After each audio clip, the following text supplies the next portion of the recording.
Good evening, everybody, and welcome to Performance E streaming. It is Thursday night, and we all know what that means. It's time for the ANZCAR Cup. Yes, we are back here, back out, and at New Hampshire Motor Speedway, one of the flatter ovals you're going to see in oval racing, and a very tricky place indeed. I'm as of Mr. Carl Wilkinson, and joining me up here in the booth, I have Matt Hunter. Matt, how you going, mate? Yep, going very good tonight. Thanks, Carl. Yep, always a very unique track. This one always sort of requires a little bit of patience and it takes a couple of laps to get your passing moves done. So yeah, always like this one. Yeah, it's a very different track to run on, being so flat. Very easy to make mistakes as well out of the corners here. There's a nasty little bump at turn 2, if I remember correctly, that catches quite a few people out, especially in these Cup cars. So we'll keep our eyes on that one. Looking at the weather, it is a mild wind of 10 miles per hour, but the air temperature is 27 degrees, 36 degrees track temperature, though. That is not as fun here at New Hampshire because this place can be quite punishing on the tyres. So that extra heat is only going to hurt things as the day goes on. We're just in qualifying at the moment, starting a little bit earlier than usual due to iRacing Services having a quick update and a quick check of their systems. So we will be starting a little bit ahead of time, and we also have a special guest up here in the commentary booth as well tonight. We do, but we think he's making himself a drink at the moment, so he might join us a little bit later. Yeah, that's it. It would just letting him get a drink first, getting settled in, and get himself comfortable in the chair. I mean, it takes a while to get the bum groove in the right spot on these chairs. So we are just starting to place up for the grid tonight, and taking pole position. It's Toby Stent for Atari next to Lachlan Urquio for SRM on the front row. On row number 2, we've got Jai Schultz and Riley Curtis. Good job from Riley up there so high. Stevie Dubb and Daniel Hedderscheid make up our third row tonight. On row number 4, it's Ryan Jones with Joshua Carroll Walden. Maddie Ray sits next to Shane Bowen on row number 5. On the 6th row, it's Ruben Phelps with Dwayne Burns. Row number 7 sees Alexander Sheridan next to Dave Douglas. Tristan Koch and Jamie Nankervis make up our 8th row. Phil Otto sits next to Norman Clark on row number 9. Brad Fenley lines up next to Neil Pearson on row number 10. And then we have Gary Wellman with Brenton Henderson. And Kobe Jordan with Christopher Tomlin, not setting lap times tonight, but they'll be starting towards the back of the pack and getting their race underway here tonight. So this is a place that really pays for drivers that are confident on brakes and acceleration, because you've got to have those two bits nailed to get a fast lap around here. Yeah, it suits those really good road course races because it's just basically two sort of long hairpins for them, really. So if you're pretty good at doing hairpins, you can tend to go all right on these ones. Absolutely. It's a very different style of oval racing, and it really can be a strenuous one as well. So expect people to just get a little bit tired as they go along. Of course, it's a track where we said road races, it suits their styling, and well, we've got one of those road races in the booth with us, Mr. Andrew Dyson. And Dyson, a place like this, it is a very tricky track to get right, but that little bit of experience on the road courses can help. Thanks, man. It can, yeah. Thanks for having me tonight, guys, too. Yeah, the part-time road racer in me these days can help with this sort of circuit, definitely, but it's still very much an oval circuit, and the guys who are good at ovals, or any flat track oval, will always do well here anyway. But one of the main things to look out for tonight, I think, is a bit of right rear tyre wear. This track's very tough on the right rear tyre, and I think we'll be seeing guys paying attention to looking after that right rear as much as they can tonight.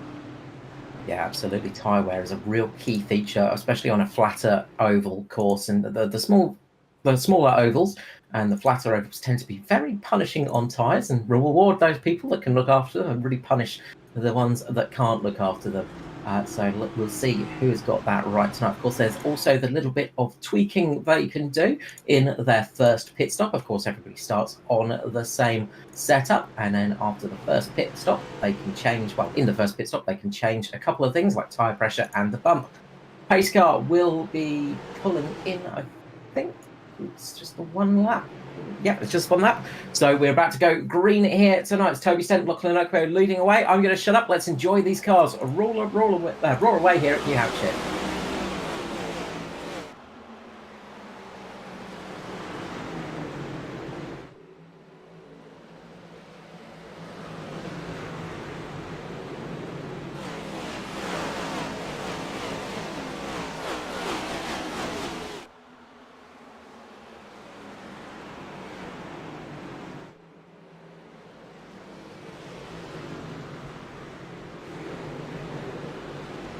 Oh, and we've got a car going around, and we've got a wreck on the front straight in the first lap. I think it was Dave Douglas maybe going around up towards the front of the pack, and there is a huge wreck going on back there. No, it's Stevie Dub, sorry. Stevie Dub going in circles at the front of the pack after I think Ryan Jones made a little bit of contact. We will get the replay of that one, but we've got a caution on lap number 1, and well, we're under caution. See if we can have a look here at what happened here. It's gone right back because it's pretty early. Yeah, let's see if we can catch the details here. Watch the black car in the middle there. 3 black cars all next to each other at that moment, and it was tricky to notice which one was which, but it is the 98 Stevie Dub up there. And I've just gone back and had a little bit of a look, and it looks like the rear steps out on him coming out of the corner. And there you go, rear steps out, he goes around and then just taps the front of Ryan Jones's car there. Sorry, Ryan, didn't mean to blame you on that one. Just looking from the far back position, you can see Daniel Hederscheid locking up the brakes to save it. Does he make contact with the wall? Yes, he does. Into the wall he goes early there, but it doesn't look like it was a heavy hit, so hopefully not too much damage on that car. He can get going, and well, early issues there. And cold tyres, of course, they can be a real problem at the start of the race. Yeah, definitely, Carl. It was a really clean start up to that point. Everyone was giving each other enough room. There was some close racing going on, but that was really good to watch that first lap. Unfortunately, the innocent bystander on that one was Dan Hederscheid, and as he was kind of sliding towards the fence there, he had it all clamped up. And he's made a conscious decision, I think, to come off the brake at one point there to try and get the nose away from the fence, and he's kind of hit the fence side on. So hopefully he hasn't got any suspension damage from that one, and he can keep himself going. But yeah, innocent bystander, that was unlucky. Bit of an unforced error there from Steve Williams. But yeah, like I said, can happen. Tough on cold tyres. Yeah, it's been a really noticeable thing with this new generation of car. When the start of the race, they tend to be very skittish. Yeah, it takes about 3 laps, I reckon, for the tyres to really come and be really at their best. They can kind of hang around at their best for a few laps after that until they have a slow, sort of very slow, gradual drop off. But first couple laps, fresh out the pits, start of a race, most treacherous time for sure. Daniel Hederscheid is back out there. He was in pit lane for about a minute, so he's got some repairs done. We had a few people coming down pit lane, getting a quick top up of fuel, maybe doing a couple of tweaks as well. Pace car lights are out, and we're about to go back to green flag racing here. It's lap 4 of 150, 146 to go here tonight of round 20 of 36 for the 2023 ANZCAR Cup. And it's going to be Toby Sent leading away. He had a lightning start last time for the start of the race, and he gets away well again on that low line. Rocket ship down there. Jai Schultz trying to defend from Lachlan Oakley. It looks like the high line is a little bit slower away, although Ryan Jones is not taking that for no. He's up on the high side at the moment, tries to get a launch out the corner early on, but Berkio keeps that position locked in. Nice to see up the front of the field as they're coming back around to complete the lap. And Ryan Jones really working his way up the field early. He's already up 3 spots, but he was absolutely going for positions on the start of the race. He's working his way up the track compared to most other cars as well, and working for him so far. Looks good. You can run a couple of different lines here, can't you? It's one of those places where you can sort of run that sort of mid to low line, and if you're really confident around the outside, you can get some good speed off the exits. Yep, it's one of those tracks where it does take a bit of cooperation from your competitors around you to kind of understand what line you're taking and where you're going to be on the exit. It can make some good side-by-side racing, like we're seeing right now with Dave, and I can't see who else that is. One of the Cobalt cars, I think. Dwayne Burns there up on the high side, I think. That's right, yeah, Burns there in the 119. Nice. One of the very few Toyotas we have in the ANZCAR Cup these days. I know, there's not many these days. We've got Jai Schultz up there. Oh, we're having a wreck in the background. Huge wreck coming out of turn 2. Up against the wall. Something has happened there towards the back of the field. And Tristan Koch and Joshua Carroll Walden involved with that one. Gary Wellman also getting caught up.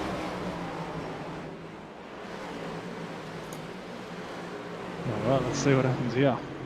Bit of side-by-side racing as expected. All up and down the field it's happening, as you can see. And oh yeah, looks like he's got a little bit loose on the exit. and that's given the 350 a little bit of a tap. Tristan Koch there hits the fence pretty hard. It looks like he might have engine damage, but that could just be tyre smoke. Yeah, Stevie Dubb getting very lucky to make it through that one unscathed. The one that really got hurt was Gary Wellman.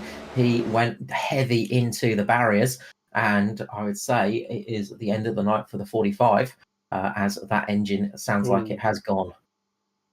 That's an awkward spot at the track. I've never even noticed that tyre wall down there. Yeah. How you end up down there is super unlucky. I've been into that tyre wall and over it. Yeah, it just sticks out like that, and you just like there's nothing you can do to get away from it. You got no traction. It's the worst spot of the track, isn't it? It is, yeah. No, I have hit that and flipped over it in an ANZCAR race before. Ouch. But that is sometimes the way the tracks are laid out, and that was really unlucky for the Simboy Gary Wellman, back from holidays, and we wish to go back on holidays now, and for sure. So a few more cars coming down pit lane. Urquio, Tomlin, Jordan, Tristan Koch, unsurprisingly as well, to get some repairs done. But a few of those just getting some tweaks, I'd imagine, or just a little bit of extra fuel in the tank. We saw JCW. He was down in the back of the pack because he had come in a little bit earlier as well. So we've got a lot of cars that have been through pit lane, working their way up the field. One of them is the 62, your teammate, Mr. Dye. So that red car is working its way up the field quite quickly now after its pit stop. Yeah, surprising that. A couple of yellows helped with that as well. But a few guys have pitted at the same time, and they've all jumped in to either get some damage repairs or, like you touched on, some setup changes. And so it'll be interesting to see the difference between the guys who have made some setup changes so far and the guys who haven't. I'd assume Daniel Heddershide has done the same thing, even though he's mainly gone in for a bit of damage. He certainly would have made some changes to at least the spring perches to the wedge, unless, of course, he took tyres as well. Yeah, the little changes, they can make a huge difference on a short track like this, can't they? Yeah, I think they can make a big difference on a lot of circuits, which was a surprise to me because I didn't think it was going to make as much of a difference or as much of an impact as it did, as we saw in the first couple of races, or maybe probably more the first real race at Auto Club. It made such a big difference. I was kind of blown away, and my strat was to kind of not change too much at all, because I thought my sort of theory was that if you change it too much, you could make it bad. As it turns out, if you do, it does. But the amount of changes you could make, or the change you could make to the car, which I thought was going to make it bad, was probably way more. You can actually throw a fair bit of change to it, like a fair big chunk of change of to tyre pressures and spring perches as well, depending on the track, can really help. So these guys will be throwing some stuff at it here for sure. Absolutely. It's added a little bit of an interesting tweak to the formula, which we've been enjoying so far this season. And it's been some good racing to come out of it. Pace car lights are out. Everybody's going to be getting back up to racing speeds shortly. The pace car will be pulling in here, and hopefully we'll get some good green flag racing. A couple of early cautions here tonight. Just three cars just getting a little bit of a snap on the exit of the corner. Not that surprising at New Hampshire, but hopefully everybody will be a little bit more settled now. We can get a nice long green run flag in. So Toby Stent up in the lead again now. He's going to be getting into the restart zone. Will it be third time lucky for everybody else, or will he be able to get away nicely? Into the zone he goes. He's waiting. Last minute, he puts his foot down, gets a nice leap up front as well. Ryan Jones timed that to perfection, gets a good launch on the low line. Looks like he might even get a position on Jai Schultz in the early stages here. We've seen Ryan trying the high line for a few laps. Now he's going to run that low side for a little bit. Yeah, it's been caught down the bottom, so that's probably not his preferred line that we've seen so far, but running the bottom and having a little battle here with Jai so far. He's been comfortably up in P2, and it looks like now he's going to relinquish that, or no, Jonesy runs a little high, and now Jai's going to come back at him down the front straight. Tries for a crossover, doesn't quite pull it off there, Jai Schultz, and nice battling there as well. Dave Douglas working his way up quickly too. He's up 10 positions so far in this race, but he's been sticking it out there, so a lot of people have come down pit lane. He's been in the right place at the right time, so he is working his way up quickly through the field. Riley Curtis and Neil Pearson battling it out as well on track. Neil Pearson going down the inside as Dave gets a slide on through the corner, does a bit of a drift, and that's going to lose him some positions. massive slide into 3 and 4 there. Well saved, really easy to loop it when you start to overheat the tyre surface. Yeah, so he hung onto that really well with a snarling pack of cars behind him as we first jumped onto him, and now he's a part of that snarling pack, so things changed pretty quickly for Doggy right there. It's a blink of an eye, isn't it? Sometimes you're going, yeah, I'm going all right, and then all of a sudden you find yourself behind about 6 cars after a little mistake like that. You're like, how did that happen? Yeah, hard to see actually how it happened. He might have got in a little bit too quick and maybe it stepped out on him, and kind of as the car gets up the top onto the surface change of the track, I feel like there isn't as much banking up there, or there certainly isn't as much grip when you get onto that darker part of the track there in the top 2 lanes. And once you're up there, it kind of feels like you're in no man's land and just sliding forever once you get up there. So, but he's done a great job to hang on to it, and no yellow, he's still out there. That's all it needs. That's all you need to do is stay part of the race. Yeah, that's it. There's 2 different types of asphalt here. On the inside, that sort of slightly different coloured asphalt. It's slightly a grippier sort of set of tarmac, and it just helps it out. I never like being up high here because I just find I can't keep the car in the right direction. But if you can get it working up there, you can gain a lot of speed. But it's just those little tweaks of grip as you go across the asphalt can really catch out some drivers. Good driving so far. A lot of people making it work. One of them is Toby Stent in the lead, one of the fastest cars out there at the moment. And he's pulling himself a little bit of a lead over Jai Schultz, who has managed to secure himself back into P2 ahead of Ryan Jones in 3rd. Neil Pearson up into 4th. Riley Curtis in 5th. We've got Shane Bowen up there in 6th. Joshua Carroll Walden working his way through the field after that little mistake in 7th. Daniel Hederscheid in 8th. Dwayne Burns in 9th. And Dave Douglas saving the car in P10 at the moment. And looks like he's surrounded by a couple of red cars at the moment. 1 Toyota, 2 Toyotas. It looks like, oh no, one's a Toyota, one's a Chev. Both Cobalt cars. Bit of a Cobalt sandwich he's looking at him. He's found himself in the middle of there. Absolutely, one of the newer teams to the Cup Series as well. It's nice to see them having some good runs up the field. It's always nice to see some fresh blood coming into the series, and especially when they're having some good runs and taking it to a few of the drivers. You sort of get settled up the front of the field and then all of a sudden have a challenge out of nowhere. Yeah, absolutely. It's about jumping in and getting out there, racing pretty much everybody and getting to know how everybody races and finding out, how you can race everybody out there. And generally that's going to be safest for you and safest for everybody else. And you can get to have some good races out of that for sure. See, Ryan Jones has got Neil Pearson all over the back of him now.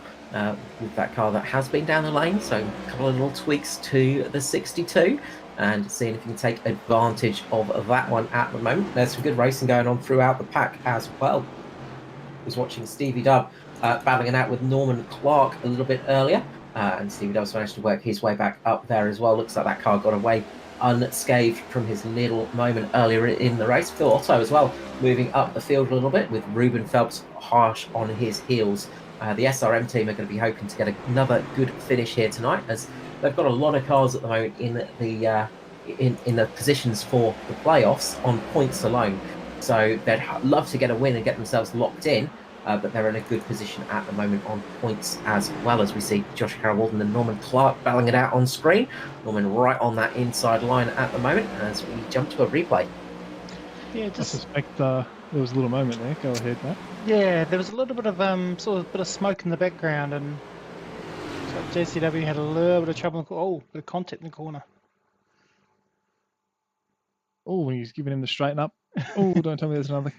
Yeah, so everyone's done pretty well to miss that, but that explains what happened there. And yeah, we saw that kind of split up the battle between Phil Otto and I think it was Norman Clark, but now Norman Clark's gotten in front. Norman Clark's fallen back behind Phil Otto. And I was going to say that it looked like Phil Otto was having a bit of a nibble at Norman Clark before that happened. But anyway, everyone survived. That's the main thing, is survival. It is the good thing on a track like this, because sometimes it can be survival getting yourself into a decent position here if there are a couple of big accidents, of course. It's sort of one of those tracks that gets a little bit narrow on the front straight, and when you have a spin there, it can get very, very sketchy, as there's not a huge amount of room to fit sort of more than 2 or 3 cars past, especially if one's sideways.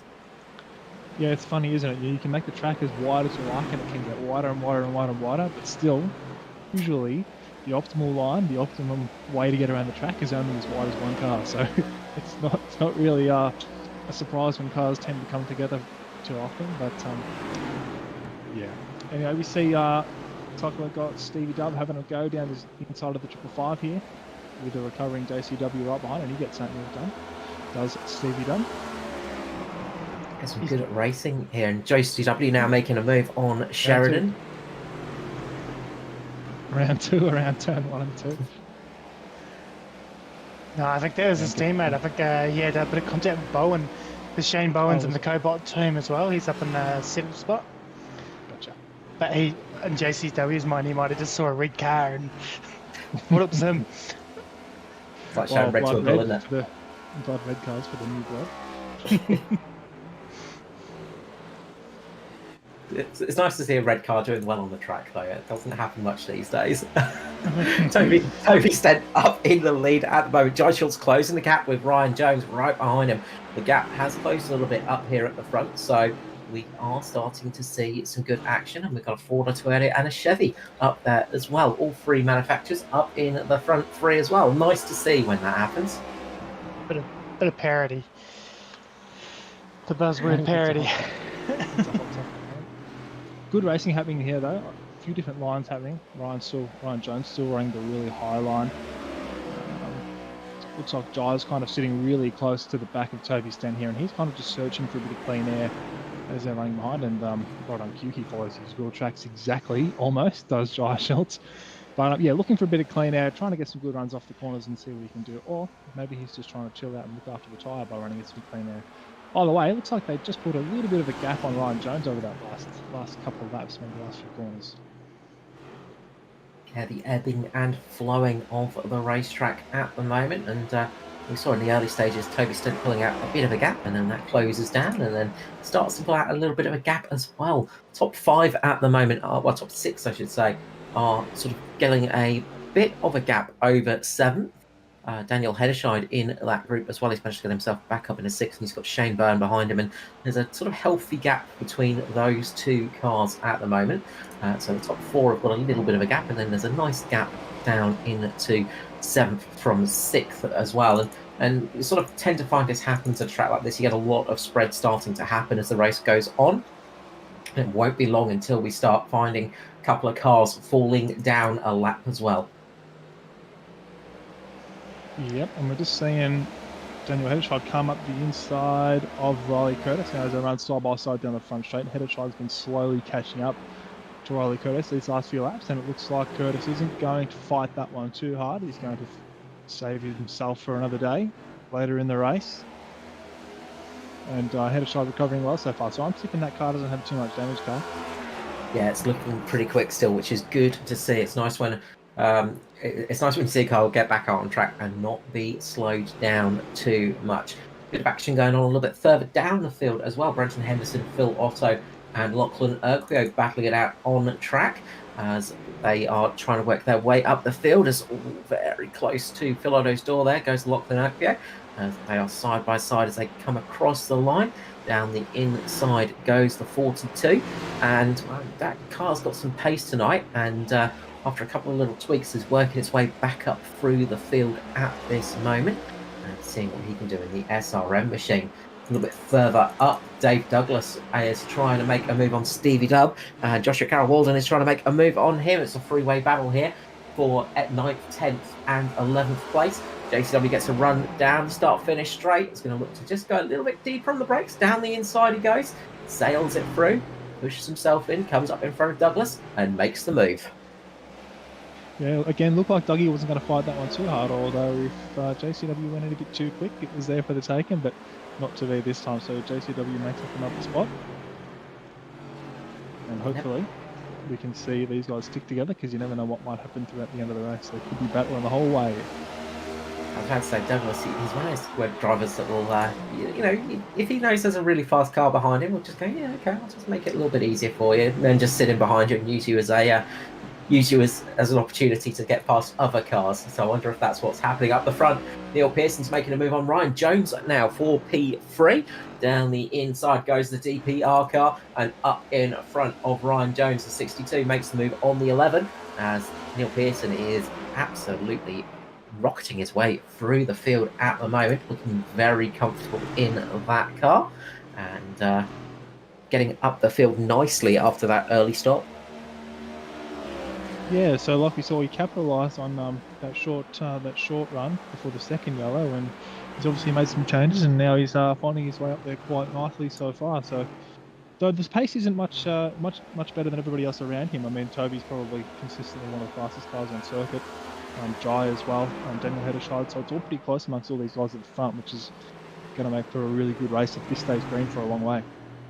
Absolutely, it's always nice to see cars setting comparative lap times. It's never too much fun when a car just absolutely flies away from the rest of the field. We like to see a little bit of battling going on, and get the feeling we're going to get a bit of that tonight. We've got 116 laps remaining, and so far we've had some good racing on the track. A couple of cautions in the 35 laps, but no major accidents. Unfortunately, we have lost Gary Wellman from the race after he caught the one bit of the wall where it sticks out, and his engine did not survive that incident. But still, 23 cars running tonight. Up the front, it is Toby Stent in the lead, Jai Schultz and Neil Pearson. That's your top three.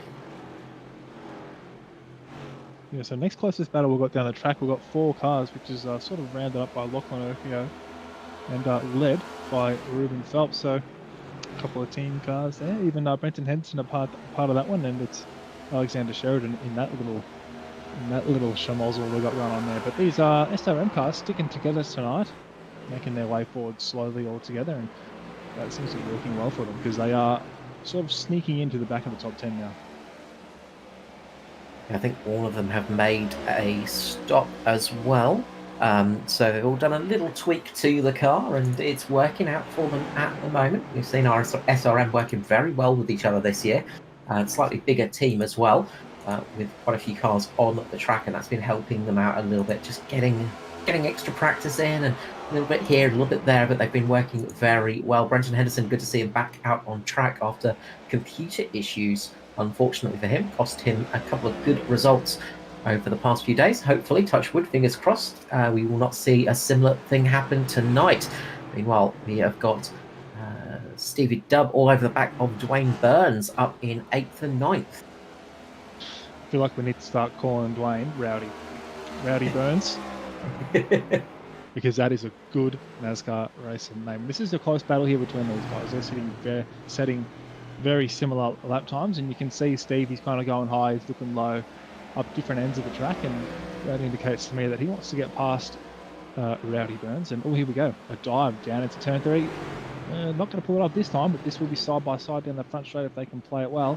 But it looks like Dwayne Burns, we have to call it Dwayne, I suppose. Dwayne Burns has got the better run on the outside, and he'll hang on to that one for now. He should have gone with the 51. I don't know who's racing that, but he should have paid him money and taken that car number with the surname like that. Absolutely. It's good to know that you've got good taste in movies as well. Always makes us happy. Oh, it's an all-time favourite. Up the front, Jai Schultz is now having to defend a little bit from Neil Pearson. He's just keeping the car behind, keeping himself ahead for the moment. But Neil is doing a couple of little probing attacks, seeing what he can do, seeing where he's strong, where he's weak, and where he's going to try and make that move. Ooh, so very close to the wall for Pearson there, and that just cost him a couple of milliseconds as he just had to take a little bit of a breath and get himself back on the line. Yeah, a little bit of a regroup there as he came down the back straight. Bit of a reset, deep breath, all those things that you got to do. But the tables have turned a little bit now for Jai. We saw earlier he was kind of looking high, looking low on Toby Stent. Now he's got someone behind him kind of looking high and low. This time it's a car with some changes made so far, although hasn't seemed to have made a huge difference. Sometimes it's just that little bit that's all you need to make the difference. And working in the background as well is Hedershide, who's managed to creep up. He's bridged the gap between these guys, which was probably at about 2 or 3 seconds. He's bridged the gap, and now he's onto the back of this battle for second through to 5th now. I was going to say, yeah, these two battling has sort of slowed them down. It's allowed Stint to sort of clear away and brought them back towards Jones and Hedershide. So this could be a 4-way battle pretty closely soon. Absolutely. And the only two cars here that have made changes, in fact, the only two cars that have gone to the pits and made changes in the top 8 are the two cars we're seeing in third and fifth at the moment. And that is Neil Pearson and Daniel Heddershide. So the change is not really making too much of a difference. But yeah, like I've said already, I'm going to keep saying it a heap of times, like it's only just the smallest difference that you need to get an edge on somebody. And that's what we're seeing here. I always sort of see in the long run, that's when it really starts to sort of make a difference with changes. They sort of tend to just have a little bit better pace just towards the end of the stint. And it sort of is a good way to go if you're sort of getting some nice long green periods to sort of tweak the car to that advantage. As Daniel Heddershide down at the inside of Ryan Jones in the background. Looks like Heddershide might be able to make the move here. Up into P4, then Tari goes. As Ryan Jones slips down into 5th. Still up 2 positions from the start of the race. So having a good run at the moment. Up there in 5th and 6th position. Man on the move at the moment is Dave Douglas as well in the number 10. We saw him getting passed by Neil Pearson making a move on Jai Schultz. Yep, and that pass was done in 3 and 4, so that's another move for position. So both these guys getting a move done on that lap. That is Neil Pearson and Dan Heddershide. Looks like Ryan kind of let Dan go there to let that kind of he didn't want to fight that one too much, so he let Dan go on that one. I think he's going to lap John and kind of try and catch up to the back of Jai Schultz now, because I think if you're Ryan Jones right now, you're seeing Jai Schultz as your opponent in this race. You've always got to try and work out who you are racing. It's all a big moment there for Ryan, but keeps the car out of the wall importantly and keeps it in the right direction. Big save there. Dave Douglas making a move a little bit further down the field on Stevie Dubb down the inside, and Dave Douglas coming alive on lap 46. He's been having some really good pace recently. Looks like he's just taken it a little bit easier at the start of the race, and he's now getting the repayment for that, and he's coming back to life and getting some good speed out of those tyres. Yeah, I think after we saw him have that big slide in sort of 3 and 4 really early on in the race, it's been a recovery mission ever since then. He's kind of had to look after it a lot, and it's got to coming back to him now. So he's making some moves in the cars around him, and he's way back up again. But just to go back to Ryan Jones before, I think I just got finished talking about how he was looking outside the front windscreen. I think his eyes went to the rearview mirror pretty quickly after that bit of a moment, because now he's got Riley Curtis all up behind him now. Yeah, you said before, all it takes is a brief moment and you can find yourself dropping back quite quickly here at New Hampshire, and that's what's happened to Ryan Jones there. Although he didn't drop back any positions, but he dropped a lot of time to Riley Curtis behind, and well, time is a harder thing to make up sometimes. It's a sort of painful thing, all that work you do on the track, and then all of a sudden to lose a couple of seconds or a couple of tenths, it's never a fun experience. But he's managed to get the car back out then and is chugging along at some fairly okay pace now. But I wonder if he's starting to feel just a little bit like the tyres are just not quite in his favour, as I think he might have just caught the wall then. Have noticed a few cars starting to struggle on that corner exit. I think, yeah, you're right. I think he might have just sort of grazed the wall on that exit then. I think he's sort of struggling on that exit of turn 4. Yeah, so as the tyres go away on this circuit, you see the surface change, kind of that inside repaved area finishes, and you'll see it on the exit of, what are we at, turn 4 here. Sort of the fresh inside paved area will finish, and then there's a hump and the car goes over that and it starts to get wildly sideways as Ryan decides to go for an alternate strat tonight. He's in on lap 50, so it looks like it's a solid 2-stopper tonight at a guess, I'd say, and he's deciding to split it even 50-50-50 in 3 stints by taking 2 stops.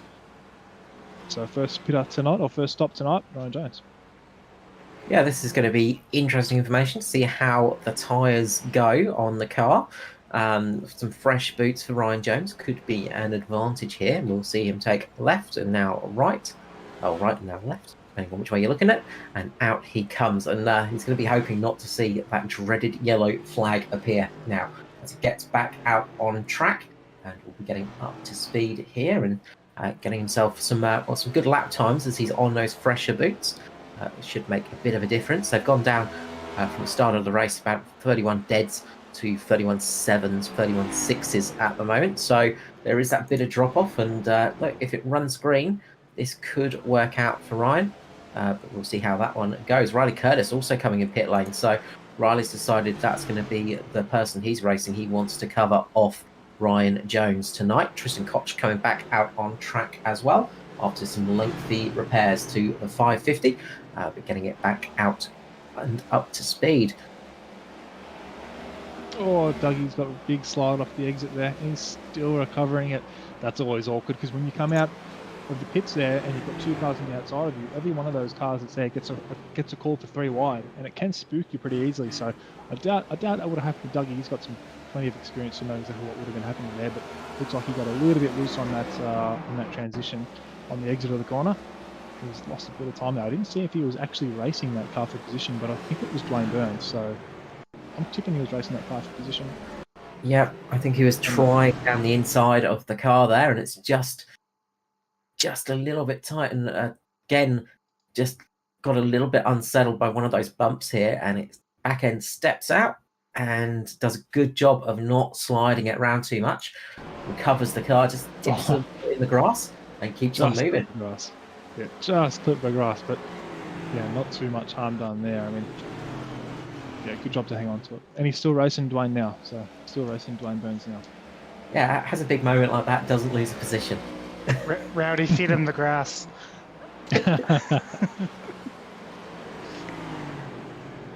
He pulled this rookie's chain, so to speak. Although it's a bit the other way around here because you could say Rowdy Burns was the rookie and Dougie's the. Oh no, he's had a big slide again off onto the front straight, and that's not what you'd expect to say because I was just about to say he's the experienced man here, but he's having a big few slides. Good trouble with the right rear, as I said at the start of the race. The right rear is the tyre you've got to look after at New Hampshire, and I don't know, maybe he's trying a little bit too hard to get to the back of Rowdy, Dwayne, that is.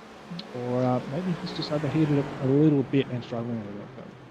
But yeah, he's still staying out though. He's still obviously wanting to lock himself into the one-stop strategy. Yeah, well, we'll see if we can get to halfway first. I mean, what is it, end of lap 75 we're going to need to get to lock in a one-stopper. So, yeah, it's been good so far. It's been a long green flag run. So if you were a betting man, you'd say to pit on lap 50 and split the race into 3, or around about this point, this sort of area now, would be not too bad a bet. We'll see how it shakes out. Sometimes the sort of the two-stop strategies can pay off just because you've got that little bit of extra pace, and by the end of it all, that's when you find yourself just having a little bit nicer tyres and you start closing down the gaps a little bit, and makes it harder, of course. You've got to do a lot more racing because you've got to drive past a lot more cars. So it's a slightly different strategy for Jones and Curtis tonight. Trying a slightly different stint here. So we are on lap 58, 92 remaining. Toby Stent in the lead. He's got a fairly healthy gap of 3 seconds over Neil Pearson at the moment. He's managed to get himself a nice lead out there and seeing what he can do up the front. Neil Pearson up in second, making his way through the field nicely after taking the early stop. Big slide. Can't be doing that. The curse of the commentators just always strikes, doesn't it? I reckon as soon as we look at these guys, they're sliding into him for. They've got to stop watching us. That's it. It's because they know they're on screen and they're like, "Oh, I'm getting noticed." Norman Clark coming into pit lane. Yep. So Norman taking his stop 9 laps after our first stopper for the night. Norman.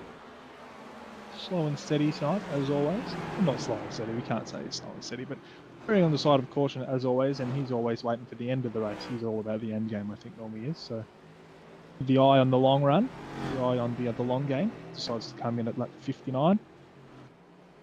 There is nothing worse racing in ANZCAR than sort of finding yourself inside the top 10 and going, oh yeah, there's only 10 laps to go, looking at your relative and finding out it's Norman behind you. It's just like, oh no, this is going to be hard now. The next 10 laps, he's going to be quick and I'm going to have to defend against Norman, and it is always the way. He just brings the pace right at the end of the race.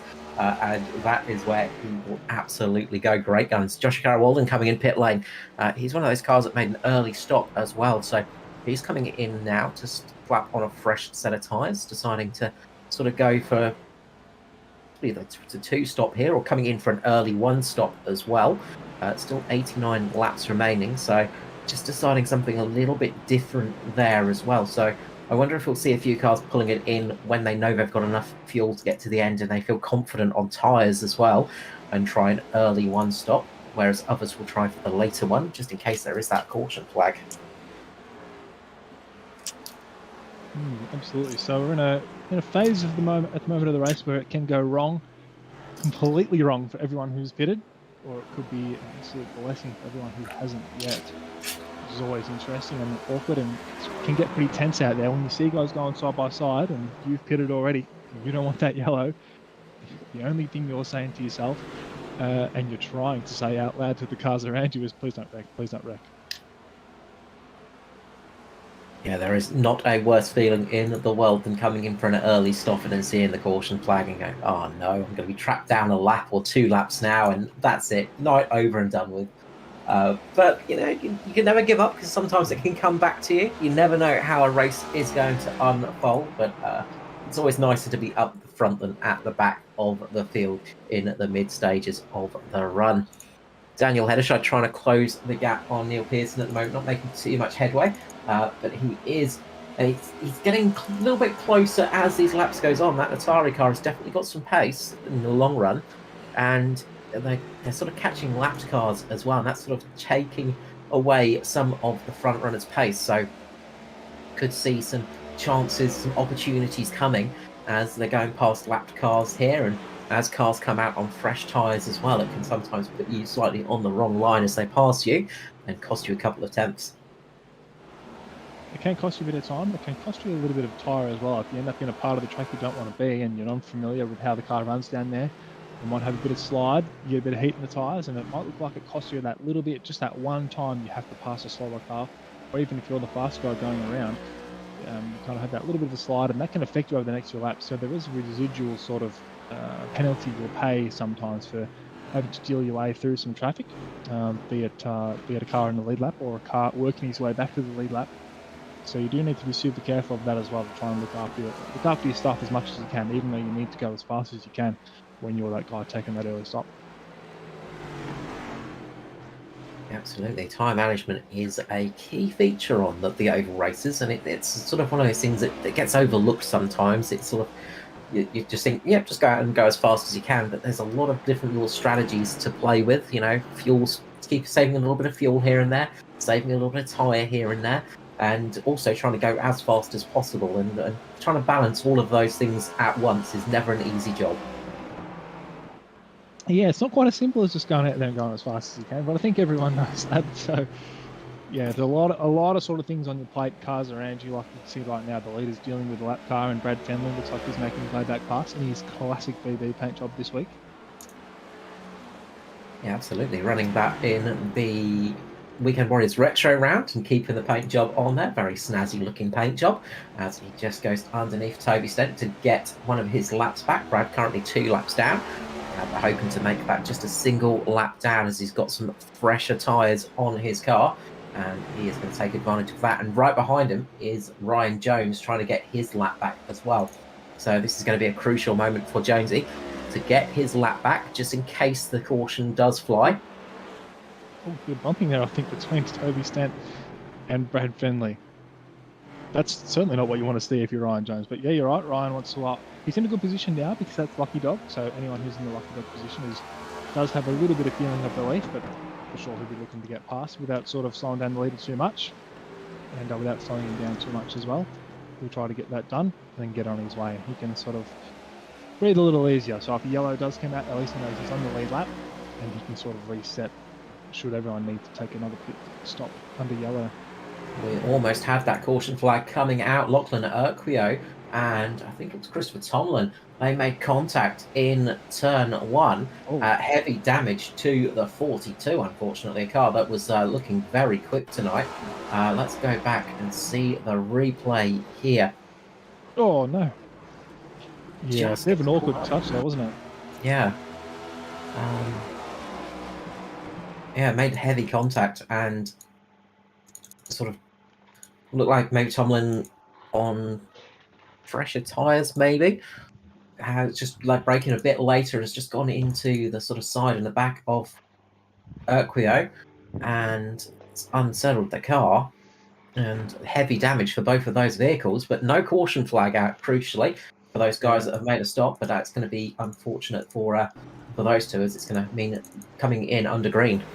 Yeah, I don't know how that one looks to you guys, but that was actually a definite like net code incident, that one, because Tomlin's actually done the right thing. Yeah, sure, he went in there deep and went in there pretty hot, but he's gone to the right to not make contact with directly into the back of Lachlan O'Keefe.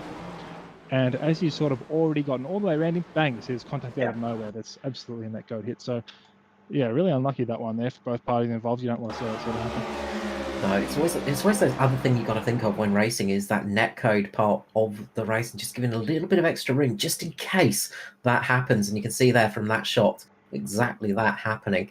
Our leader is in pit lane though, as this is unfolding. Toby Stokes coming in for his stop, the 189. Up on the jacks, getting some fresh boots. Neil Pearson's going to take over the lead of the race, get himself a bonus point here as well, as Stent will come back on track, and we'll see how much time those drivers that came in a little bit earlier have gained.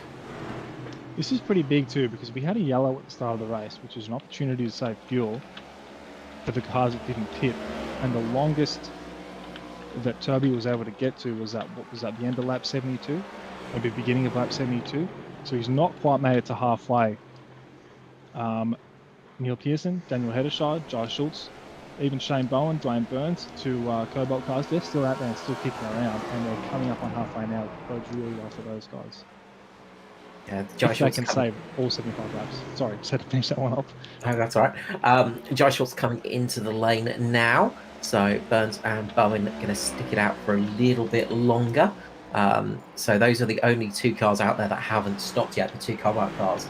So we'll see how long they can make it on fuel, and see if they were doing a little bit of sneaky saving as that one went on, and see how the race unfolds for them as it goes along. So the good news for Toby Stent is he sort of came out just by the side of Neil Pearson, so he's back on the lead lap now, and that's always crucial when you're taking your stop as a leader, just in case one of those accidents happen. And we've seen it happen quite a lot, sort of coming out of pit lane or going into pit lane. That's usually when a caution will find itself happening. Yeah, definitely. During a pit stop cycle, cars on different tyres, different speeds. Maybe not so much at a track like this, but on the sort of intermediate circuits where the cars make up their time through the corners, and they come up flying up behind you, and you don't really know they're coming. That's when things can get awkward between sort of fast cars and slower cars on different tyre life, different stages of their tyre life, different stint length. So it can get pretty scary. On a track like this, not too bad, but still need to be vigilant out there. That's for sure. Absolutely, it's one of those little things that we love about racing. So Shane Bowen in, Dwayne Burns still out there. So he's keeping it 75 laps of this stint. Neil Pearson out there as well. Remember, Neil came in on lap 1, I think it was. So he has he's got a little bit of extra fuel in the tank. Burns coming into pit lane, so is Hedershide. So Stevie Dub, Neil Pearson out there. Surprise, surprise, the DPR cars going long in a stint. They're just able to find that little bit of extra fuel. Yeah, well, that was that pit stop that helps, and a couple of yellows. But I'll just have to say, that's a really impressive run from Dwayne Burns. He's gone all the way to the end of lap, 75, and he didn't pit. Yeah, he had a little bit of help from a couple of yellows, but he's made it halfway in the race. So the challenge for him now is to be able to replicate that in the other half of the race. And if there is no yellows, that's going to be a big ask. But he's done a great job so far to find himself well up there. I think it was 5th or 4th for both those Cobalt cars before they've rolled up on this pit stop cycle. Yeah, they found themselves in a good position if we remain green to make it to the end and not have to worry too much on saving fuel. A few of those drivers that are looking good out there for that are Jamie Nankervis, Ruben Phelps and Neil Pearson. Stevie Dub down pit lane now, so he's going to be sort of sitting well on the fuel as well. Matty Ray, he's just got out of pit lane, so he took it a little bit longer, and a couple of those cars, he said, took that early pit stop, took that little top up of fuel, and that's helped him out for this stint. as Neil Pearson decides to pull it in. 76 laps of a stint, almost 77 laps there for Neil Pearson. A nice long stint for himself. So it's going to be Ruben Phelps taking the lead of the race and getting himself a little sneaky bonus point in there. But he'll probably be in pit lane very soon, as he is in fact coming into pit lane now. So it's Jamie Nankervis that's going to get that little sneaky bonus point. Jamie sticking it out there and getting himself in the lead of this race. Yep, and Jamie, another one of the cars that came in real early, just for fuel. A really short stop. His first run was around 6 seconds or so. But decided to go the longest. So that's a great job from Jamie. And who else was it that went really long there we were talking about? You could just touch on someone else out. Ruben. We have Ruben Phelps went really there. long as well. Yeah. So he was another one of the cars that took some fuel early on. Came in for an early stop, so he's gone really long as well. That bodes well for him because he'll have some fresher tyres than the cars around him. So even though he may have lost a little bit of time to some cars who pitted a bit earlier, he does have more fuel in hand now, and he does have slightly better tyres. But the cars he needs to pass, he's absolutely racing for position. Same with everybody who pits late, he's absolutely racing cars for position around him, and you need to work to get your way past those guys. As it looks like, is that Ruben who's manages to stay in the lead lap there, which is pretty good effort actually. Yeah, Ruben's just got out in front, I think. Yes, he's just in front of Toby Stead. So, yeah. So they are kind of on the same race now, so they're both sort of going long. But Ruben's with the fresh tyres. He should drive away from Toby at this stage. It's a long, long way to get back to the lead. But by all things, what I've seen in this race, unless there's a yellow, I think Stent's going to need to come back in at some point. So how he plays this one will be really interesting. You can go two ways about it. I think you just go as long as you can and pray for a yellow to come out close towards the end of the race, and that kind of lets you get out of jail free card. Or you go, bugger it, I'm going to have to split this second half of the race in two, and he's going to need a pit, say around about 30, 35, maybe 40 laps from the finish and try and make it work the best way you can. If it's me, I'm just going to go along the whole way and pray for yellow. Well, that's it. I mean, he's got to do a lot of saving. We saw somebody make it, 77 laps, I think was the longest we saw anybody out there. He has to make it about 78 laps to get to the end on that tank. So I very much doubt it's going to be that easy. So I think maybe a quick splash and dash and just getting back out there. And that could really help out Ryan Jones, who's going to be coming in probably in about 16 laps time. Get some fresh boots, get filled up to the top of the tank, and then just go hell for leather on those fresh boots as they're free wide. Daniel Hedershide down the inside of Neil Pearson there. They make it work as one of the Cobalt cars has just had a big moment coming onto the start-finish line as well. Lots of smoke down the front straight. I was about to say, it looks like there's a bit of activity around this area at the leaderboard, sort of third, fourth, fifth area with Riley Jones, Jane Hedershide, Neil Pearson all racing, and even Josh Schultz lurking not too far back there, ready to capitalise on anything that happens. But three wide again around the exit of two. So these guys are absolutely going for it with a long way to go in this race. Alexander Sheridan making taking the alternative route for the race course and driving some of the road course. In fact, he had a big moment going through turn 3. The back end just stepped out just as he got into turn 3, and he's had to run it across the grass and just saves it. And that was why we saw a big puff of smoke in the air. No caution flag out though, so that's crucial for those guys on the different strategy. Just makes it through. That cup sign just got in the way, but he clamped it. So he had a big slide all the way down to the bottom. He clamped the brakes and it sort of arrested the slide, stopped the rotation. Once it kind of felt nice, he got off the brake and got the wheels rotating and got going again. So, yeah, unfortunate to see that. They've been having such a good run tonight, but he's not out of the race. He's still in it and using that little access road there to perfection to get going. Absolutely. It was a little bit of a costly mistake, but it could have been much, much worse, especially if he went into the pit lane barriers there. Is Ruben Phelps having that was right in front. That Yes, was right in front of Sheridan at the same time. That was at the same time, yeah. I just saw it out of the corner of my eye there. I thought we'd just check it. Yeah, Ruben had that incident just at the same time Sheridan was having his. So now Ruben's off the lead lap. Not suboptimal, as we say. But like we said, he's got the fresher tyres. He can He can still get in front of Toby should he need to, but he is in a lucky dog position, so no need for big risk at this stage. I'm sure he'll be playing with the full head. Yeah, we'll see how this one pans out as we see now Curvis making a move as well, moving himself up and trying to get his laps back. Neil Pearson and one of the Cobalt cars there side by side as they come across the line. And Pearson making his way just past Alexander Sheridan there as Daniel Heddershide's trying to do the same, and he just catches him in the mid-corner. That's going to cost him a little bit more time by the looks of it.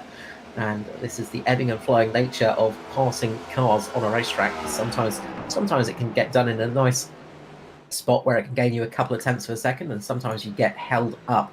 And that's exactly what's happened there. Chasing these guys down, Riley Curtis, Jai Schultz and Dave Douglas. So plenty of action on the track.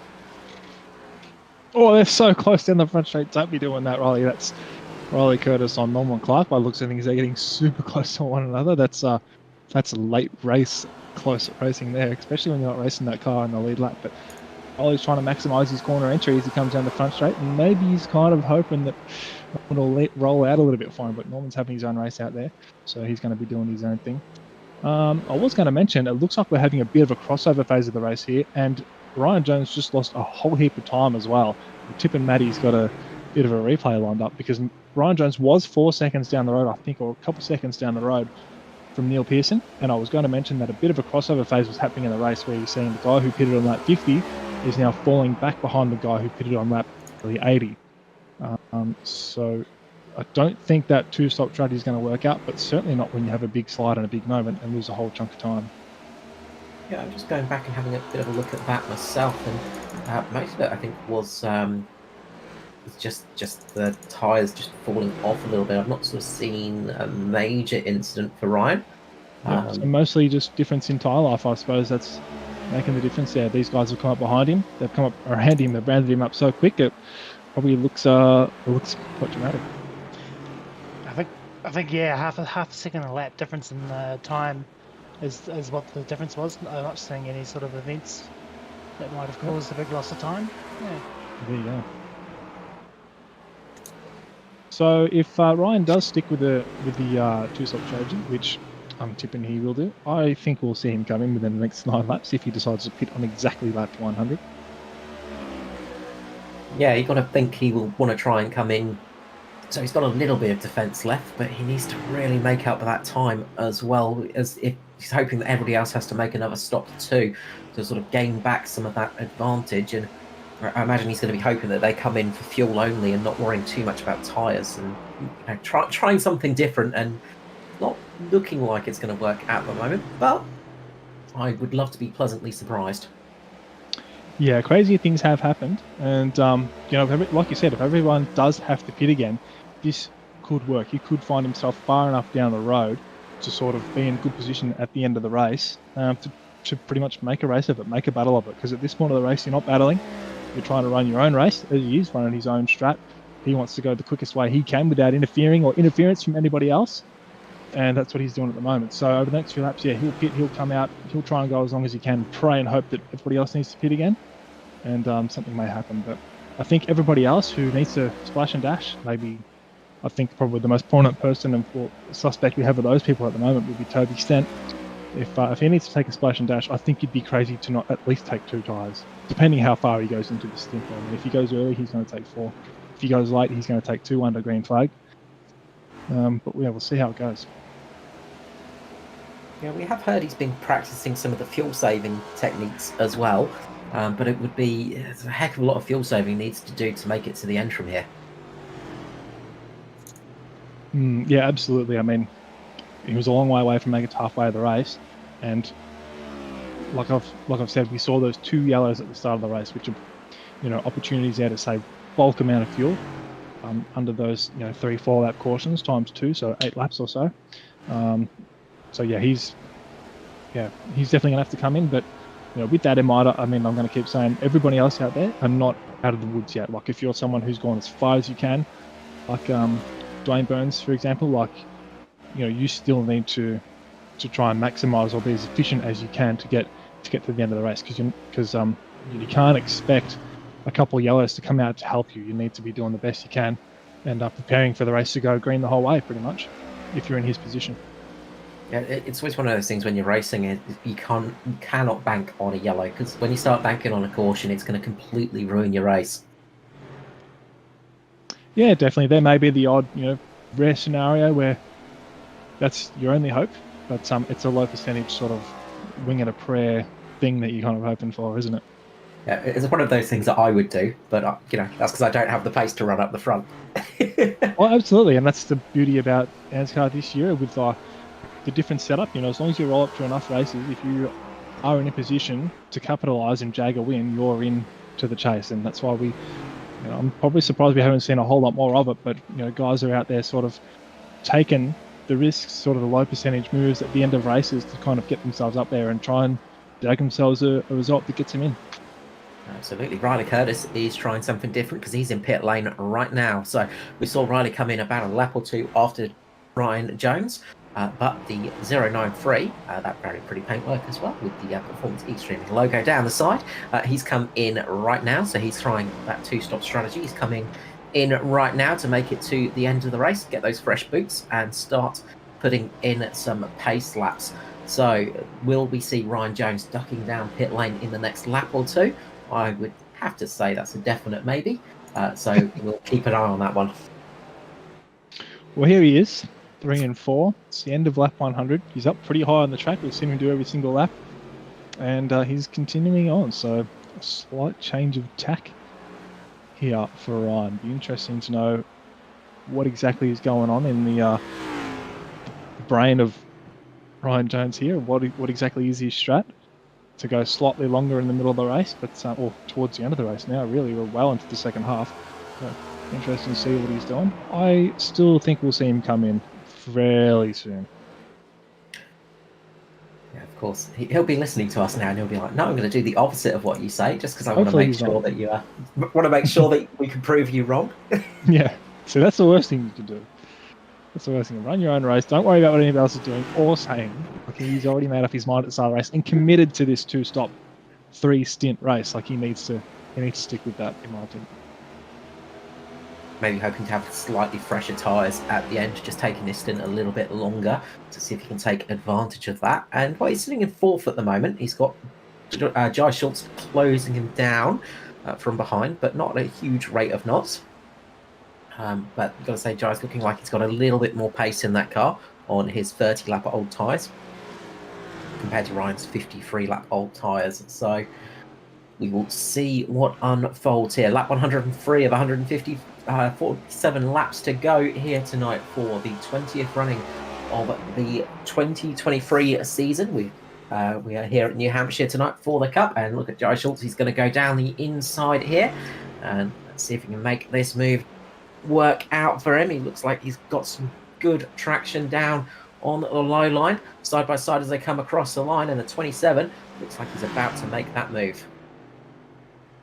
Very, very high up the racetrack goes Ryan Jones, and that's the line we've been seeing him run all night. He's been making it work, and cleanly through goes Jai Schultz, and that was a move position, but not necessarily for the race, because things are still yet to play out. And we're sitting here hanging on the edge of our seats waiting for this guy to come in.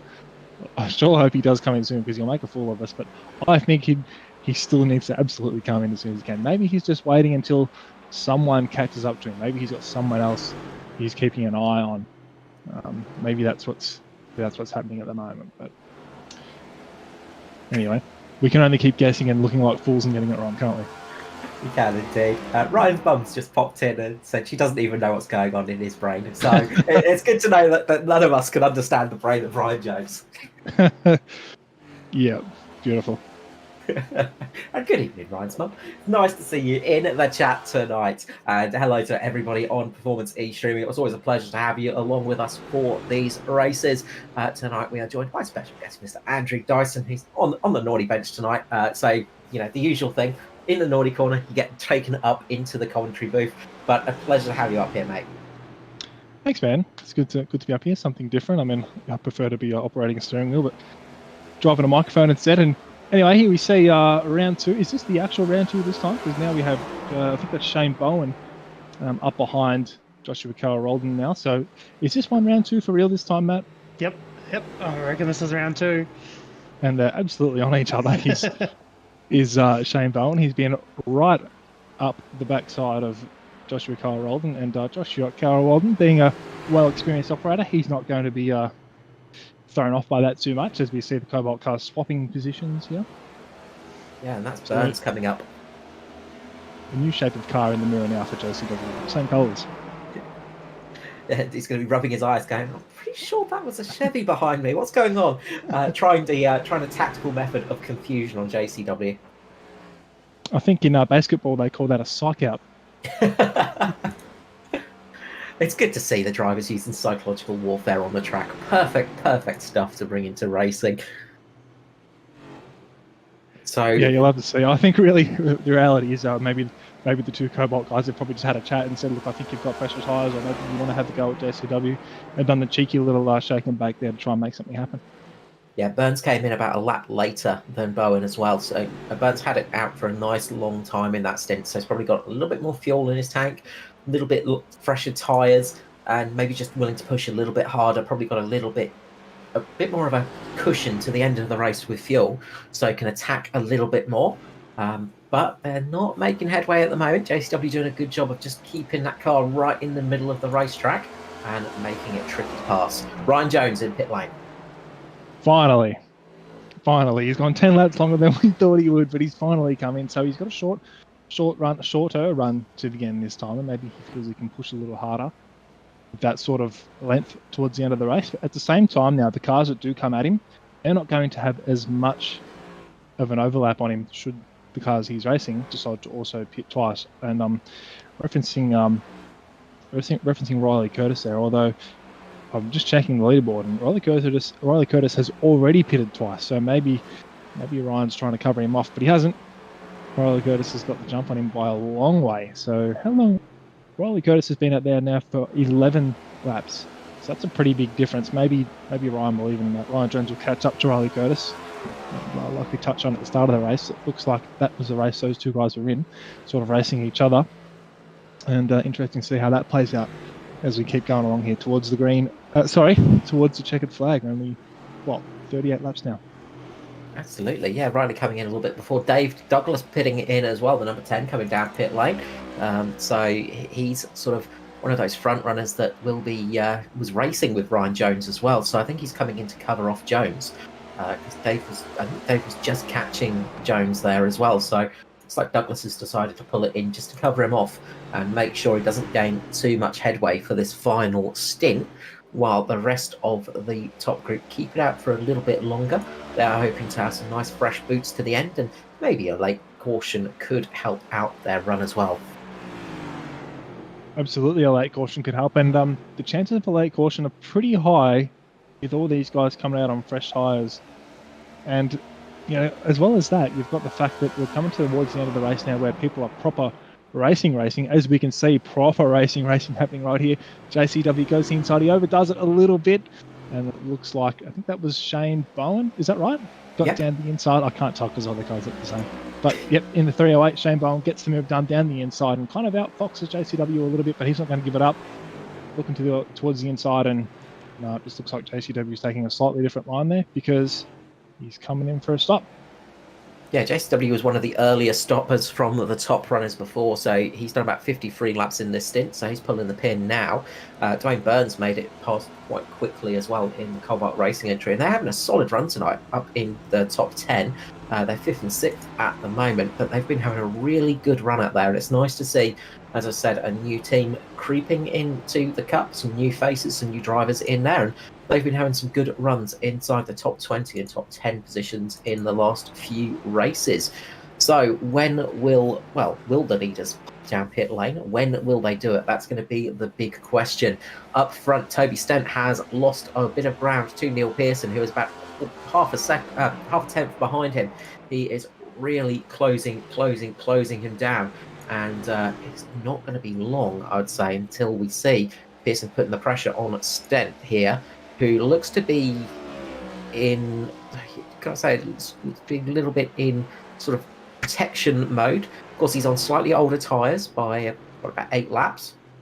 but Pearson's got some good pace at the moment. Yeah, I've just had a look at the leaderboard or the lap times, and it looks like Neil's kind of not really dropped the pace a little bit, but he's sort of plateaued and maintained the same pace. And Toby, with those slightly older tyres, or maybe his eye on the fuel gauge, has sort of dropped off a little bit, and that's allowed Neil to suddenly get on the back of him. And even Daniel Hedershide, he was pretty close to the back of Neil earlier. Dance decided to err on the side of caution, perhaps looking after the fuel tank figures, fuel tank number, and he dropped off a little bit. But the race is absolutely on here, so this will be interesting to see what Neil does. Does he decide to sort of go in front, or does he feel like he can sort of ride here? I think either way, it's going to be on, because this is for a W. Yeah, that's it. And sort of by the numbers, Neil looks like he can pretty much make it to the end. He's sort of good to make it to the end on fuel from here, whereas Toby's sort of we don't think he can make it to the end. Daniel Hedershide, he's on the bubble. He's at that point where if he pushes too hard, he's going to put himself in a position where he can't make up fuel on the track. So it's a lot of sort of looking and thinking as Pearson makes a move down the inside into 1 and 2. And Pearson's got that inside line. Toby's defending on the high side, keeps him down low, tries to pinch him down low a little bit. Neil gets a little bit of a tail wag on the exit of 2, and Toby keeps himself in front for now, drops himself down in front of the 62, and Toby Stent keeps himself in the lead for this lap. It's so funny being on the other side of the screen, because I know exactly what both these guys are thinking and what they're doing, and I can see exactly what Neil's doing wrong and exactly what I wouldn't be doing.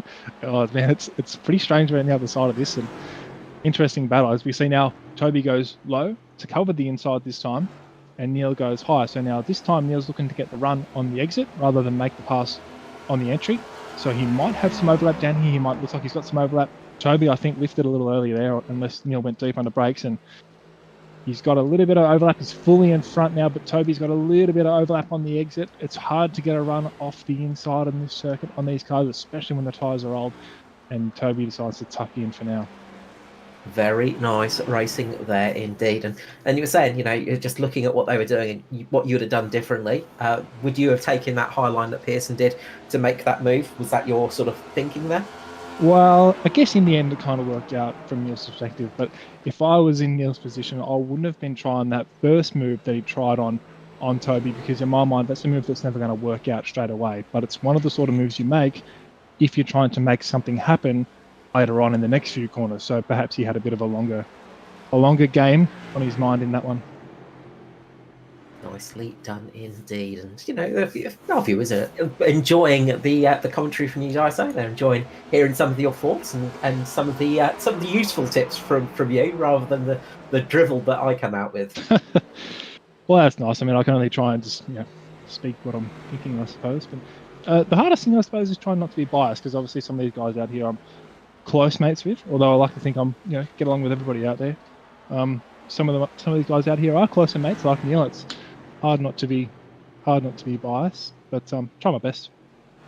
Yeah, look, you're allowed to be a little bit biased. You're part of the team, that's fine. Yeah, but it is always the hard thing of trying to be completely bias free up here in the commentary booth. But we try to do a good job of it. Riley Curtis, he's coming up towards the lead pack, I think. Trying to get his lap back. No, I was just trying to show Andrew there that we're not biased at all. We wouldn't just put the Riley Curtis car with the Performances streaming logo on the screen.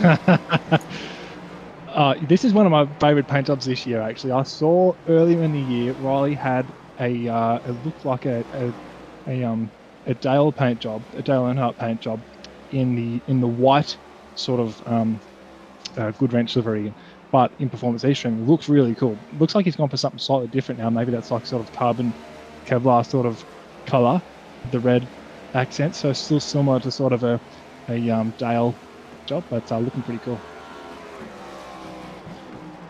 Yeah, I can certainly speak for it. He does good paint jobs. Right, he does. I usually run around with one of his.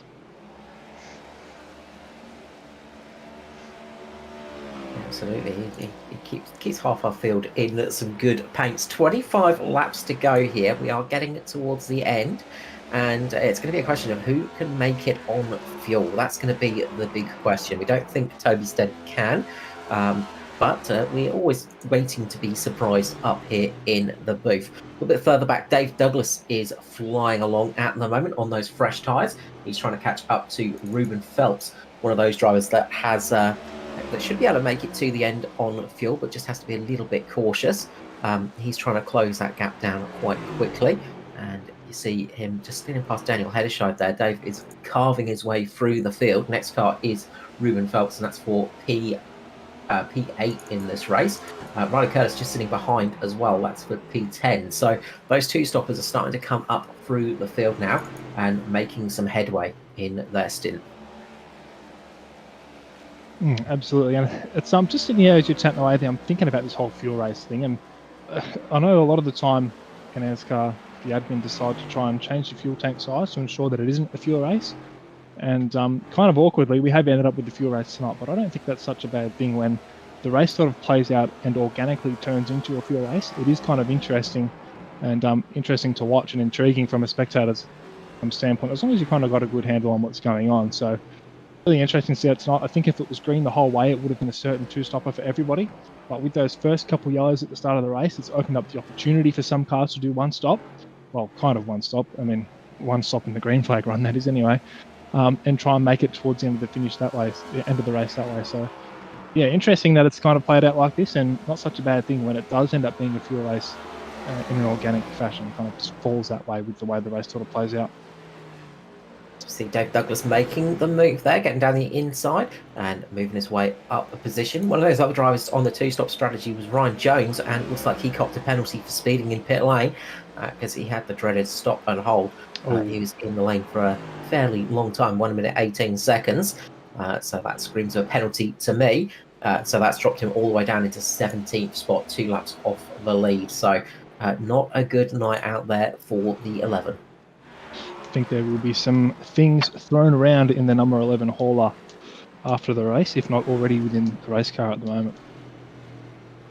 Yes, those penalties are never fun to have. It's always a horrible feeling when you sort of go, oh no. Toby Stent coming into pit lane. No? Interesting line on the way into pit lane there. It's maybe he's looking for a bit of grip somewhere. Maybe he had a bit of a moment on the way into the corner. It was an interesting line. He's dropped it right on the apron there. And yeah, interesting line. That caught me out because I thought he was coming into pit lane.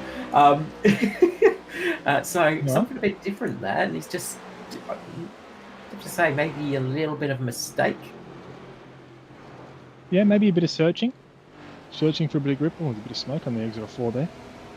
Someone perhaps going into the pits, but yeah, searching for a bit of grip out there. Sometimes if the car's really tight, you can use the flat of the apron to get a bit of a turn. Oh, it looks like Jamie Nankervis has had a bit of a moment. Go ahead, Carl. Christopher Tomlin, I think that is the 212. Sorry, Jamie. It's I saw a flash of blue and I took a guess.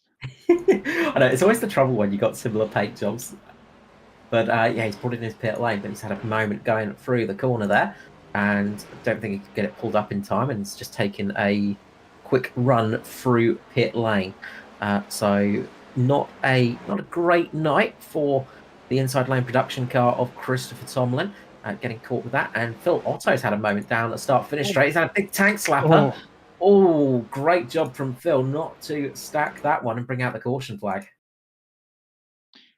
You know, watching Phil at the start of the race earlier in the night, he was doing a really good job there, hanging on with those SRM cars, sort of holding his own and even having a bit of a battle there as well with a few cars around him. So he's had a great night tonight. So it's a small little chink in the shine that is his race that he's had tonight, just there. But he's still out there, still circulating. Oh no, it's one of the leaders. That is Toby Stent. Oh no! Oh, and Tristan Koch has gone into the side of that car. Oh, and that looks like it's started with a bit of contact between Toby and Dave Douglas. Just a tiny, tiny knock as they were going into the corner. As Dave was working his way back up through the field, of course. Remember, Dave's on those fresher tyres. And he's just had a little bit of contact in the corner. Toby just got caught and unsettled the car. He tries to save it, but the back overtakes him and he gets stuck in at the track. lets off the brakes a little bit, unfortunately, and that catches Tristan Koch out. And, it wasn't looking too bad right up to this point. Really, it's a bit of a saviour. Like, he needs a yellow at some point here towards the end of the race, as Toby Stent. And right now, it's looking pretty good. He can get going again. He's lost maybe 2 spots, 3 spots only. But then, unfortunately, he's just moved a little bit. Oh, Tristan, he decided to go to the bottom, which was the right thing. And as Toby propped and moved, he second guessed. And Tristan's unfortunately made pretty heavy contact with the side of Toby there. So that won't be too bad for Toby Stent's car. I don't think his car performance will hurt too much, especially over only a short run towards the end of the race here. But I think that's a pretty savage blow to Tristan Koch's race tonight. Yeah, Tristan's not been in the right place at the right time a couple of times tonight. He's sort of been caught, been the unlucky recipient of the incidents tonight, and some damage to that car. And he was just getting round in the ballistic car and just trying to keep out of trouble after getting caught earlier in the race. And unfortunately, he's got caught again. No fault of his own there, just trying to get past. And look, that's one of the risks of racing. Yeah, it isn't. No fault of anybody's there, really. It's just a matter of circumstance and at the wrong place at the wrong time, you could even say. But yeah, it's spice up the end of the race for us, that's for sure. So we have had the top group of cars coming down pit lane. So the top 7 cars, they were all on the lead lap. They've come in to pit lane. Toby Stent has got some repairs done. He was stationary for about 1 minute 5 seconds. Yes. For 43 seconds. Sorry, I was looking at the wrong thing. So he's had some repairs done. Everybody else has come in for some fresh boots and getting back out there. And all the rest of the cars are waiting to get a wave around. So Stevie Dubb, I think, was the lucky dog recipient. And he's coming in for his stop right now. So this has been this has probably been a godsend for a couple of those drivers that were going to be short on fuel. Yeah, well, it absolutely gets everybody back in the game, that's for sure. If you're sort of a guy, sort of struggling maybe 10th, 11th, 12th, even for Dave Douglas, like he was having to fight his way back, that's sort of got him back in the game, at least on a level playing field with everybody else as far as tyre condition and life goes. So that gets a lot of people back into the race, and perhaps they felt like there weren't much of a chance. And you know what it's like at the end of these races, short track stuff, maybe a couple quick yellows, you can make a few spots up, you never know what could happen. But this should be really good towards the end here. We know Dan Heddershide's had some success at this circuit. Obviously Neil runs well here, and Josh Schultz has been there or thereabouts all night, and he's absolutely going for a win at any stage you can get, that's for sure. And with Dwayne Burns and Shane Bowen right behind, teammates, they'll be working together. And then, of course, you've got the guy who's led the most laps tonight, Toby Stent, back there in 6th or 5th, I think, actually. So, or maybe 5th or 6th, somewhere around there. Yep. So, yeah, this is looking spicy. It should be really good towards the end of the race. Yeah, absolutely. And look, we've got a mix of cars on fresh boots, but sort of take a lap or two to get them fully up to operating temperature. Some of those cars have done about 20 laps on their tyres, like Dave Douglas. So they'll be up to temperature nice and quick. It's something we've noticed with these cars on the restarts, sometimes slightly older tyres, they get up to temperature nice and quick. You get the first lap or two after the restart, you've got some pace, and then all of a sudden those fresh tyres will come in to life. So coming up to the restart zone now, it's going to be Neil Pearson leading away, Daniel Heddershide.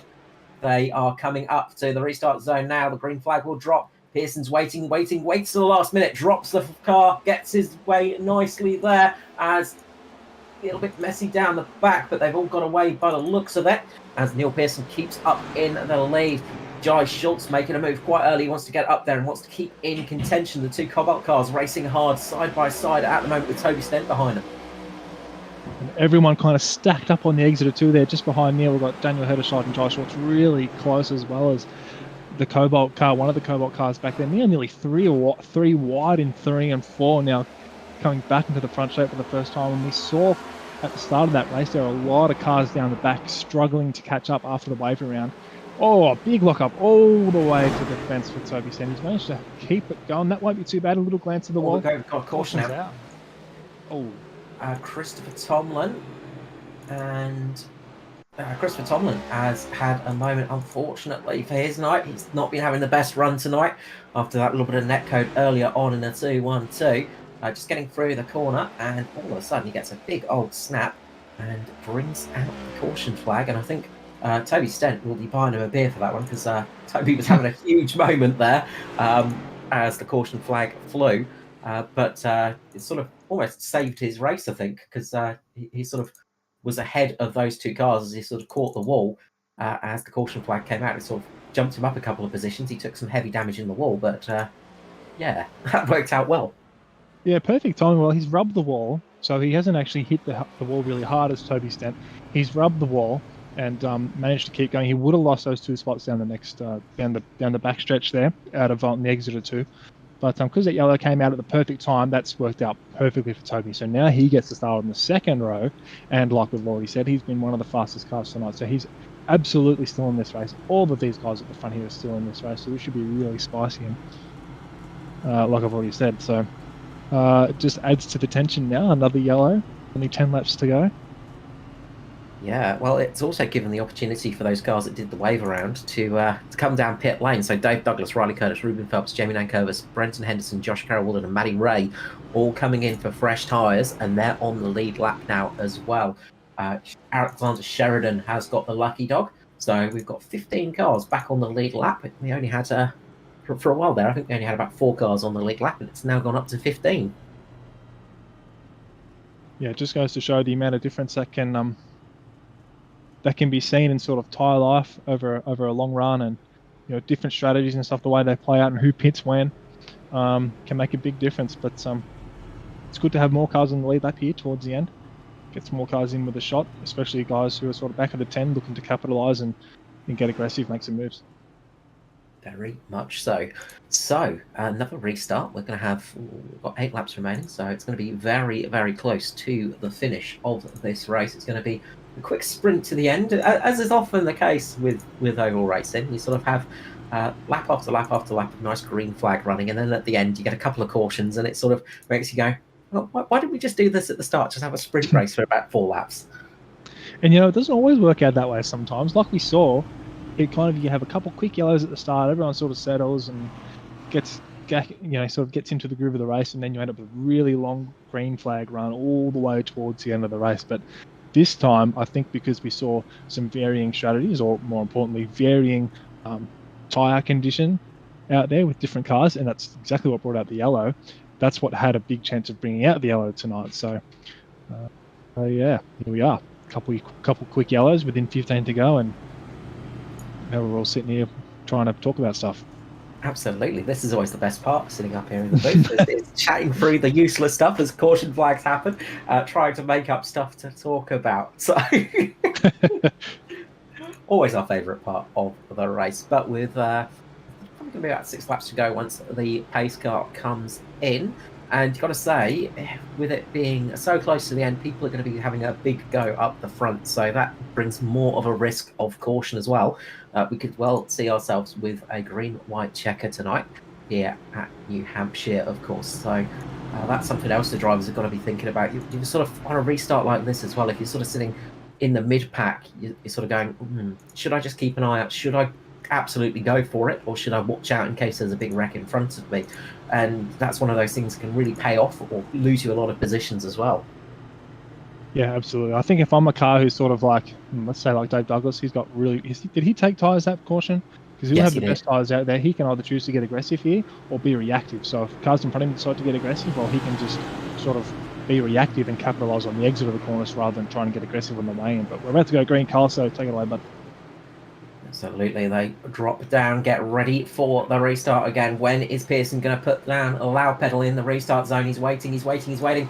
Takes it mid part of the track, gets away nicely. Daniel Hederscheid reacts well to that restart. Catches Josh Schultz out a little bit. Hederscheid up into second, closes down at that low line. Toby Stent up on the high, doesn't quite make it through as there's contact in the midfield. Dave Douglas almost had a spin. He's going to drop down a lot of positions there. He gets caught in that one as they're coming down the straight. There is all sort of carnage going on in the background, but they are managing to keep it in the race course and not wrecking, are they? No, Norman Clark's going around. That might bring out the caution, but they are running green for the moment. Looks like it's going to remain green for the time being. It's Neil Pearson up the front with Daniel Hederscheid in second. And, well, we said there could be chaos on the restart, and there was a little bit of that going on. Yeah, it all kind of kicked off. I didn't actually see Dave. Sounds like he had a bit of a moment on those fresh and cold tyres coming out of turn 2. That sort of kicked off some action down the back straight here where we are right now. And then we saw, what was it, Norman Clark? A bit loose down the bottom of the circuit. Really easy to happen down there. Not a lot of grip at the very bottom lane.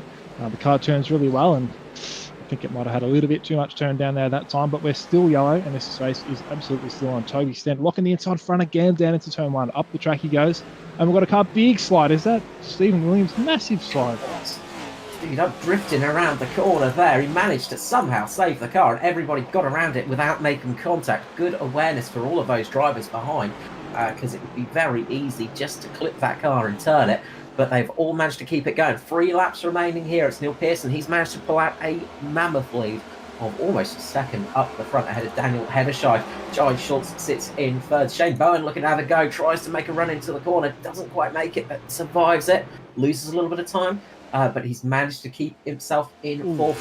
Toby Stent's dropped down to fifth. Riley Curtis up there again in sixth. He's having a good run here tonight ahead of Dwayne Burns, Ruben Phelps, and JCW battling it out hard side by side. They go. A little bit of door rubbing there, and Dave's thinking, well, I can make up a few spots here, as they are 2 to 3 wide at the back as well. They are really racing hard down the back of the field.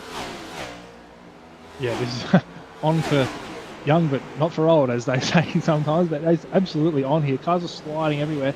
What an awesome job for all these guys to keep it green though. Side by side, cars sliding, rubbing all over the place. Awesome effort. I even saw couple of cars using the fence on the exit of 2 and 4 to keep their position, keep in front of the car they're racing. And this is really close between these guys here. 3 wide now, up back out of the exit of turn 4, and they're nearly rubbing into each other again. Room's given between everybody. Great racing. Looks like JCW wants to come down. He's sort of edging to Dave Douglas, said he doesn't want him to get down the inside. Oh no, they made contact. Down he goes, and that's caught JCW. Dave Douglas out. The white flag is out though, so we won't see a caution, and it's going to be Neil Pearson taking victory here at New Hampshire. As disaster down the back of the field costs a couple of people positions. Toby Stent looks like he's lost a position to Ruben Phelps. It's Neil Pearson taking the victory ahead of Daniel Hederscheid, Joey Schultz, Shane Bowen, Riley Curtis, Dwayne Burns, Ruben Phelps, and Toby Stent. What happened to Toby Stent there on that last lap, I wonder? As he dropped down a whole heap of positions. Absolute chaos there. And I think Toby Stent had a moment of locking up again. He's been locking up a few times there. Man, I didn't even have a chance to know the white flag was out because that absolutely kicked off in those last 2 laps there. So this is where the experience comes into play, because I quickly glanced over and saw 0.5 of a lap remaining. I'm like, oh, well. Absolute chaotic last lap there. Fantastic driving by everybody to sort of keep it from going caution to having that late caution. We saw a couple of cars making it in the fence, unfortunately, and that cost a few people some positions, sadly. But yeah, some absolute chaotic stuff in that last lap. But Neil Pearson up 19 positions in this race, makes it absolutely pay off in the race. He didn't qualify well, but his race pace was there for sure. And Carl, when things get chaotic like that and cars are sort of sliding everywhere and you've got cars going around the outside and cars are coming down the straight with different speed and stuff like that, things are just happening everywhere.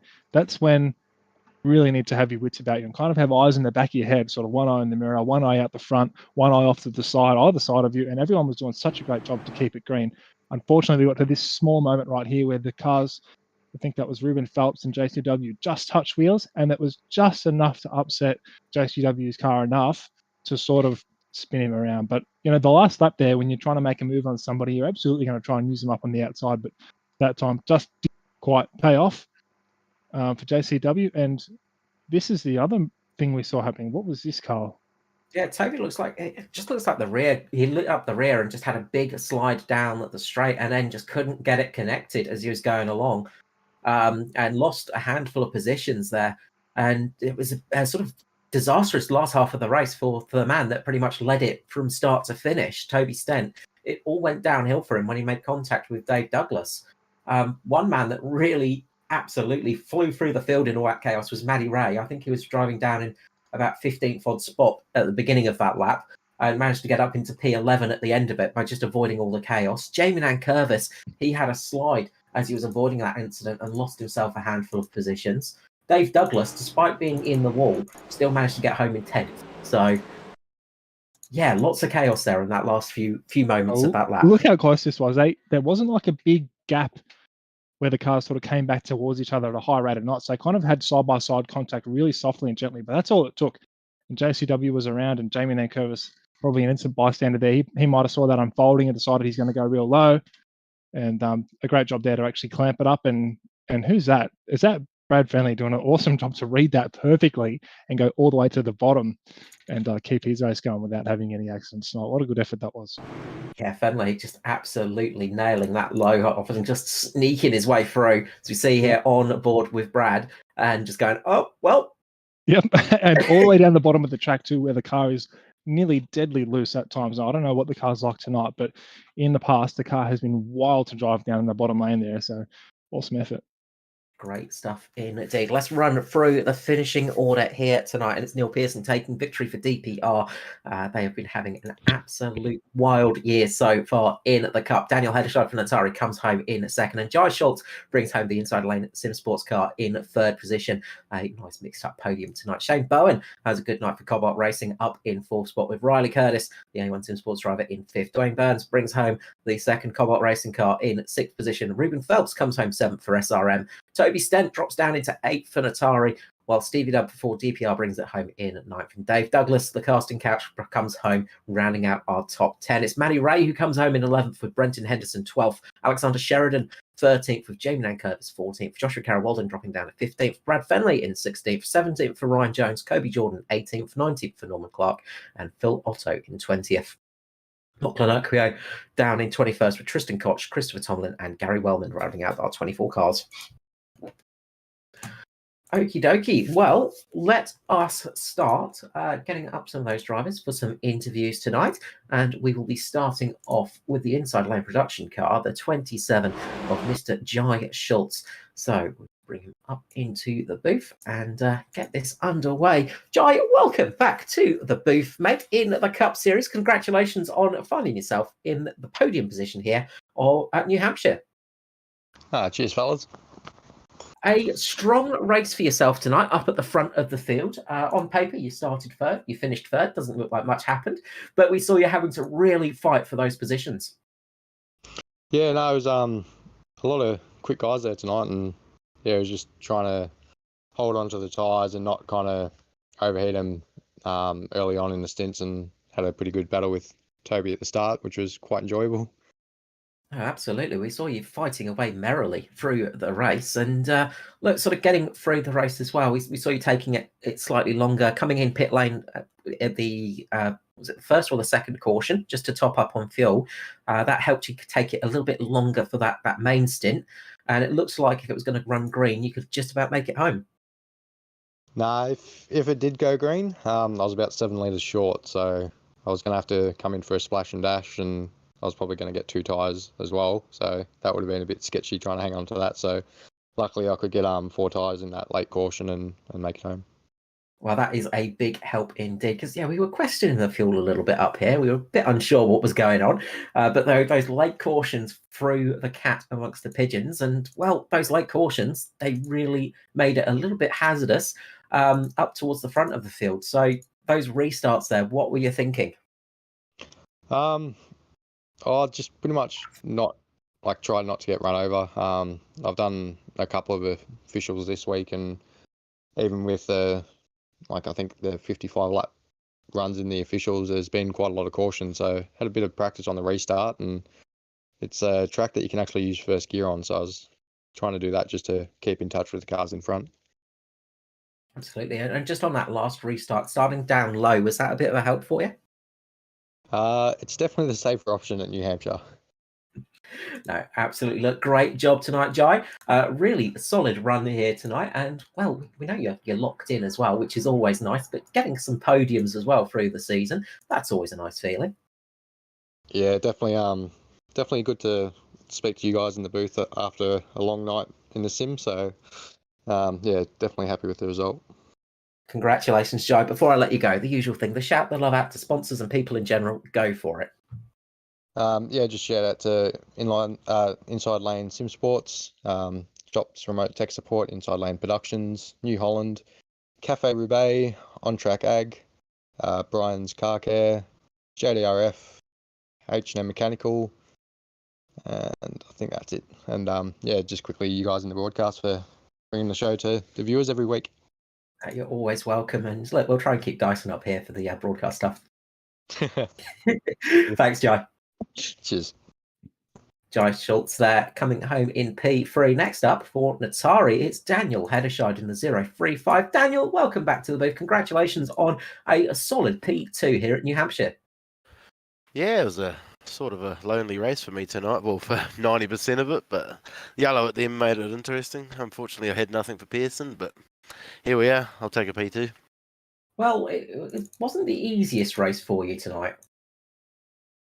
Well, nah, at the start, obviously got caught up in a bit of spin in front, bit of damage, and then I clicked onto the fuel saving too late. So as soon as Pearson went flying past me, I thought, oh no, and then started doing a few calculations in my head and realised I had to back off a little bit and try and get to the end, otherwise I was going to end up a lap down. So that's where we're at.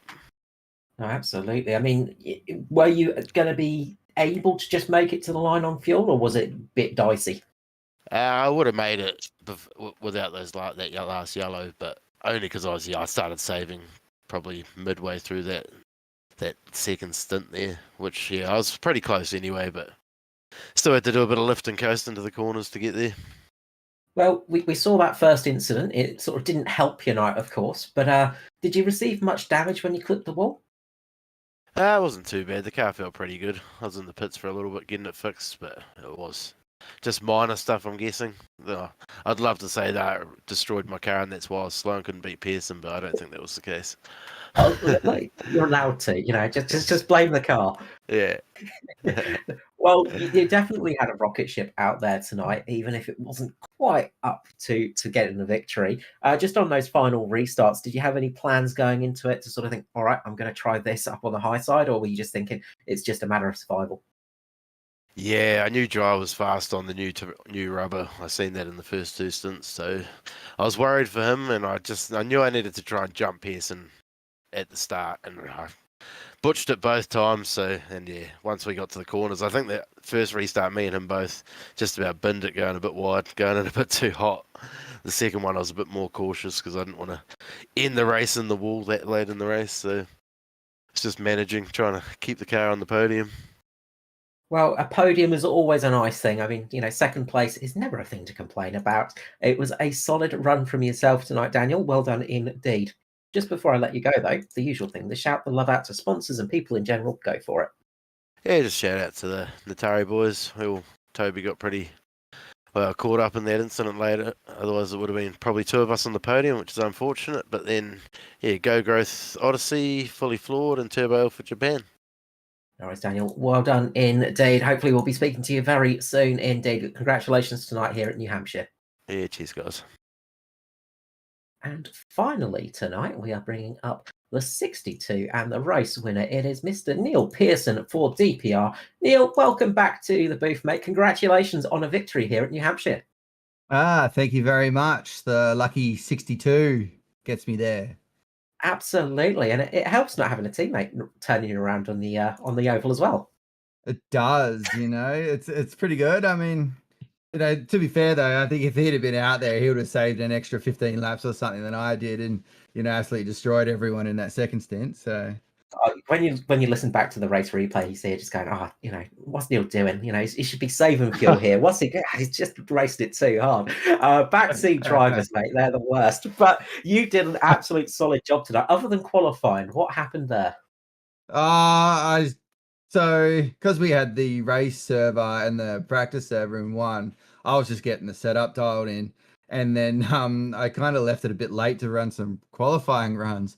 And then it just caught me out because the car was so loose, and I just tapped the wall and got a 0x. And then I'm like, all right, second lap, let's nail it. And I did the exact damn thing. So it's like, yeah, it was a bit silly, but it made for a bit more interesting race for me though. It did indeed. We saw you having to work your way up through the field, coming in nice and early to get a little bit of a change. Did you change much in the car in that first run? I just made it a little bit tighter on the spring perches. Tires, I didn't want to change just in case. Which now looking at how the race played out and the tire wear and stuff, I should have just changed them and got the pressures to where I wanted them. But I still got there in the end. So No, absolutely. I mean, that sort of second caution helped a little bit by jumping you up ahead of a couple of people, but the rest of the race, you had to make it the hard way by passing people on track. yeah, it's always good when having to pass people and save fuel at the same time. So it was good fun, and I normally don't like this track, so to actually come away with a win is a big plus for me. It's amazing how much more you like a track when you have a good result there. Yes, it does. Look, an absolute solid run for you tonight. I mean, obviously, that last stint, you were going to be okay on fuel. Yeah, I was pretty much just driving to a number. So I knew what I had to do to make it home and just drove around that. And I knew I was going to catch Toby because we had like 7 or 8 laps different, tires for one. And I was actually expecting him to pit again. But just chatting to him after the race, he reckons he was going to make it. I don't know how, but that's his thing. So yeah. Maybe had like a goat to sacrifice to the fuel gods or something like that in the car. He probably had Daiso in his ear or something, just trying to help him out. Yeah, that's the kind of thing that Daiso would do. I mean, as a teammate, he's always going to helping out the competition. Exactly. Probably because all the ribbon I've been doing, for once, he's the one getting the one race ban, not me. Well, it worked out well. He's in the naughty corner, but that means he's been up here for us tonight. So it's been a pleasure having him up here. But Neil, obviously tonight you've done a fantastic job getting the win, and well, as is the deserved thing. The shout out, the love to sponsors, people in general, go for it, mate. Just you guys for the broadcast. Daiso with his commentary. I hope it's up to par. Would it be pretty bad if he ruined it a bit? You tried? Yeah, no, good. Just simrigs.com, Ben Max. I'm going off memory because I can't actually find the interview helper. There it is. Southwell Lifts and Hoists, Phoenix Smokers, NP Designs, ANZCAR for the league, Abigail Foster for all the comments on my number being super unlucky, and just everyone out there for fun racing. Absolutely. And like you need to have the cheat sheet by now. You two have been getting some absolutely great runs and victories in the series. I think this is your 6th of the year. No, 7th. Thank you. Oh, so sorry. Sorry. you should have, you don't remember your sponsors. Cry. Now I know where it lies. Congratulations tonight, Neil. Well done indeed, mate. Thanks, guys. Great job there from Neil Pearson for DPR. And well, a good night for the team, Daiso. You might not have been there, but 2 cars inside the top 10. Not a bad night for you. Not a bad night for our guys, but a great night there for Cobalt as well. They had a really solid showing tonight. They were there or thereabouts all night, and a few small moments for I think it was Sheridan, but gee, Bowen and Burns, they were right up there and giving it a red hot crack. Good to see. Hopefully we see a bit more of it. Absolutely. Great racing here tonight at New Hampshire. And well, absolute pleasure having Daiso up here in the booth. But no offense, hopefully we see you back on track very soon. It's nice to have you up here in the booth, but we like to see you on track at the same time. Of course, we have got some more racing coming up for you in the week. We will have the Australasian Supercar E-Series coming up for you on Sunday night, and that will be racing at Matt? Kansas Speedway. Thank you. So we have all the action there, and then we'll be back next week for more Cup action, where we will be at... I've put the wrong sheet up here. Pocono for Cup. Sorry, yep, Pocono for Cup. That's right. Absolutely. The Tricky Triangle, always a fun track. How are you looking at going at the Tricky Triangle, mate? Well, I assume you're talking to me because Matt doesn't race, but yeah. he's driving the broadcast. Yeah, look, it's always a really drafty track, really long straights, and I think it's really important at that circuit to not sort of grace the car anywhere because they are such long straights. It's kind of a bit almost like a super speedway where you get up to such high speeds. Any sort of a little bit of crinkles down the side of the car can really hurt you. So that'll be the main things I think everybody will be trying to do is look after the car, not to have any damage, and be there at the end. No, absolutely. We look forward to that action, of course, coming up next week. But from all of us here at Performance E Streaming, we will wish you a very good night indeed. And we will see you back here very soon. From myself, Carl Wilkinson, with you, of course, Mr. Matt Hunter and Andrew Dyson tonight. We'll wish you well and speak to you again soon. Bye-bye.